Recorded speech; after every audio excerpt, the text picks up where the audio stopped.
জাহান্নামের মধ্যে যাব না। আল্লাহ, আমার একটা উত্তর আছে, আমার একটা প্রশ্ন আছে। আমার পিতা মাতাকে সাথে করে দাও, আমার পিতা মাতার পিঠের উপর দিয়ে আমি জাহান্নামের মধ্যে চলে যাব। বলে নাউযুবিল্লাহ। যেই পিতা মাতা গুলো যাদের সন্তানদের খোঁজ খবর রাখে না, যেই পিতা মাতা গুলো তাদের মেয়ে সন্তানের খোঁজ খবর রাখে না, কাল কিয়ামতের ময়দানে নিজের পিতা মাতাও সাক্ষী দিবে। আপনার পক্ষে বলবে, আল্লাহ আমার পিতাকে সাথে করে দাও, কেননা আমি একে জাহান্নামে যাব না। আমার পিতার কারণে আজকে আমি জাহান্নামের মধ্যে যাচ্ছি। এই জন্য আমার মুসলমান ভাইরা, আজকে আমাদের মেয়ে সন্তান আছে, কিন্তু আমরা মেয়ে সন্তানের পর্দার হুকুম দিচ্ছে না। কেননা পর্দা করা ফরজ, নামাজ পড়া ফরজ, যাকাত দেওয়া ফরজ, হজ করা ফরজ। কিন্তু এই পর্দা আমরা ৯৯% মুসলমান মানুষ মানি না।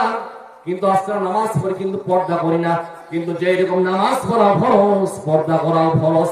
কিন্তু আজকে আমি মনে করতেছি যে পর্দা করে কি লাভ? অন্য পুরুষ দেখবে, অন্য পুরুষ দেখার পর তারা আমার মেয়েকে এমনিতে নিয়ে যাবে। কিন্তু আল্লাহর বান্দা না, কখন এটা ভাবেন না। আল্লাহ বলছেন, হে দুনিয়ার বান্দা বান্দি, তোমাদের মেয়ে সন্তানের পর্দার হুকুম দাও। কিন্তু আজকে দেখতেছি কত মেয়ে উলঙ্গ অবস্থায় চলতেছে, কত মেয়ে বিপদ অবস্থা চলতেছে। কিন্তু আল্লাহ পাক রব্বুল আলামিন বলছেন, যেই সব বান্দাদের মেয়েদেরকে পর্দার হুকুম দেয় না, যেই বান্দাগুলো বেপর্দায় চলাফেরা করে দুনিয়ার মধ্যে, যেই সব বান্দার গায়ে মাহরুম ব্যক্তিরা দেখেন, তারও গুনাহ হয় কবিরা। আর যেই বান্দার মেয়ে, তারও হবে কবিরা গুনাহ। আর যে পর্দা করে না, তারও হবে কবিরা গুনাহ।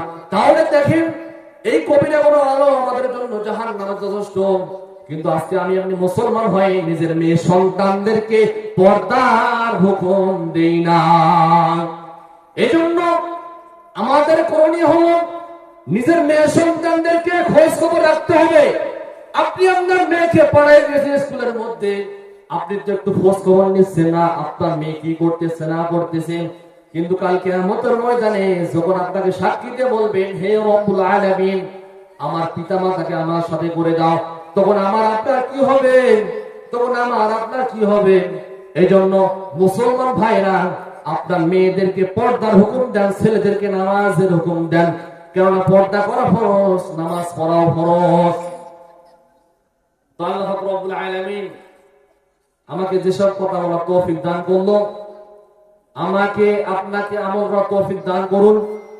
এবং সবাই আমার জন্য দোয়া করবেন, আল্লাহ যেন আমাকে দিনের জন্য কবুল করে নেন। ওয়া আখিরু দাওয়ানা আনিল হামদুলিল্লাহি রাব্বিল আলামিন। আসসালামু আলাইকুম ওয়া রাহমাতুল্লাহ।